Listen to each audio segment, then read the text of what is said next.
मुंद्रा, जो कभी एक छोटा सा कस्बा था, ने 1998 में मुंद्रा पोर्ट की स्थापना के साथ अपनी यात्रा की शुरुआत की।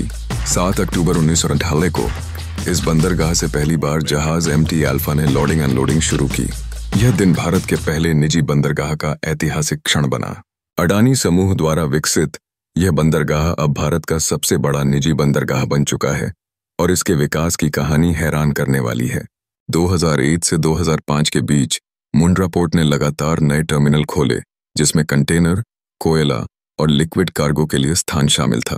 2014 तक इसने 100 मिलियन टन कार्गो को हैंडल किया और ऐसा करने वाला पहला भारतीय पोर्ट बना।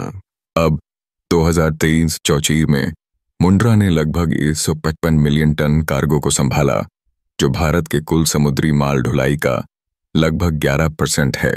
मुंद्रा की सफलता सिर्फ बंदरगाह तक सीमित नहीं है, इसकी अद्भुत कनेक्टिविटी भी इसे एक प्रमुख लॉजिस्टिक हब बनाती है। यहाँ रेल और सड़क दोनों की सीधी कनेक्टिविटी है, जो गुजरात से लेकर उत्तर भारत तक फैली हुई है। यह पूरी तरह से एक बुनियादी ढांचा तैयार करती है, जो व्यापार के लिए सही वातावरण बनाता है। भूमि अधिग्रहण और ऊर्जा परियोजनाओं के चलते मुंद्रा में कई औद्योगिक परियोजनाओं की स्थापना हुई, जहां Adani thermal power station Bharat के सबसे बड़े बिजली संयंत्रों में से एक है।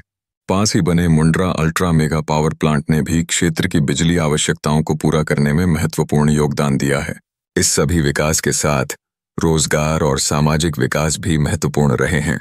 मुंद्रा के आसपास हजारों लोगों को नौकरी मिली, जबकि अडानी फाउंडेशन ने शिक्षा, स्वास्थ्य और आधारभूत सुविधाओं में सुधार किया है। कच्छ के युवाओं को अब स्थानीय स्तर पर ही नौकरी के उत्तम अवसर मिल रहे हैं।